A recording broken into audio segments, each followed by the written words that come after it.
So hello friends, ये है अपनी फोक्सवैगन की पोलो 1.5 TDI। फ्रेंड्स, इस गाड़ी में 4 या 5 दिन पहले चेक इंजन लाइट की वार्निंग आई थी।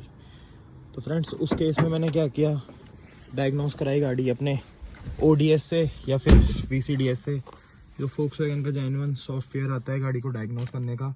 तो उसमें फ्रेंड्स फॉल्ट आई थी कि ग्लो प्लग जो है 4 नंबर का, इसमें 4 ग्लो प्लग आते हैं। फ्रेंड्स, ग्लो प्लग गाड़ी में ये वर्क करते हैं जैसे अपनी बाइक में और जो पेट्रोल कार्स आती है उनमें स्पार्क प्लग्स आते हैं। और फ्रेंड्स, डीजल गाड़ी जो है उनमें आते हैं ग्लो प्लग, जो गाड़ी के कंबशन को हीट करने में वर्क करते हैं।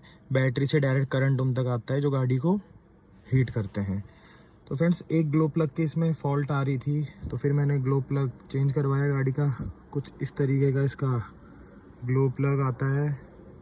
सो देखिए, आप शायद देख नहीं पा रहा क्लियर, ये देखिए ग्लो प्लग आता है। फ्रेंड्स, यहाँ से ये जो कॉइल है ये हीट होती है, तो इसने हीट होना बंद कर दिया था। इस वजह से गाड़ी में चेक इंजन लाइट की वार्निंग आई थी।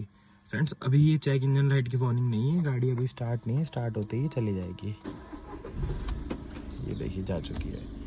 तो फ्रेंड्स, सर्दियाँ आ चुकी है। आप भी अपनी गाड़ियाँ, अगर डीजल गाड़ियाँ अगर आप चला रहे हो जो कि 5 साल से या 8 साल पुरानी हो चुकी है, जैसे मेरी ये गाड़ी 2015 मॉडल है, ये करीब देखिए 1 लाख से ऊपर चल चुकी है। अभी मैं रिसेंटली जैसलमेर की ट्रिप मार के आया था, तो ये गाड़ी 1 लाख प्लस हो चुकी थी उस टाइम पे।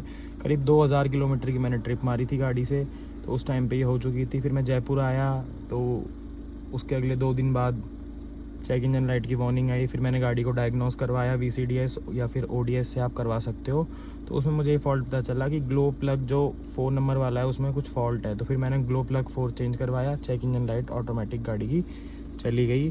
और उससे पहले मैंने 2-3 दिन पहले गाड़ी में कुछ सिम्टम्स भी देखे थे, जैसे मॉर्निंग में लॉन्ग सेल्फ लेना, हल्की सी जर्क होके मिसफायर होना। तो फ्रेंड्स, इस वजह से मैंने ग्लो प्लग रिप्लेस करवा लिया अपनी गाड़ी का। वैसे तो हमें चारों एक साथ करवाने चाहिए, लेकिन मेरे 3 ठीक थे। जो डायग्नोस टूल था उसमें सिर्फ एक का ही फॉल्ट आया था, तो मैंने एक ही रिप्लेस करवा दिया है। फोक्सवैगन और स्कोडा, ऑडी, ये जो गाड़ियाँ हैं फोक्सवैगन ग्रुप्स की, इनमें प्लीज़ लोकल चीज़ ना डलवाएं कोई भी। अगर मैकेनिकल में अगर आप कुछ काम करवा रहे हो गाड़ी का, तो लोकल चीज़ें ना डलवाएं। ये गाड़ियाँ लोकल चीज़ें सपोर्ट नहीं करती दोस्तों। तो इसलिए हमेशा श्योर रहिए कि हमेशा रैपिड ब्रांड की चीज़ ही यूज़ करें। और अगर बजट का इशू नहीं है तो आप यूजुअली जो देखा जाए, जो फोक्सवैगन के जो OEM पार्ट्स आते हैं वही इन गाड़ियों में यूज़ करें। जैसे इसमें ये आता तो फोक्सवैगन का है, लेकिन इसे सप्लाई करती है बॉश।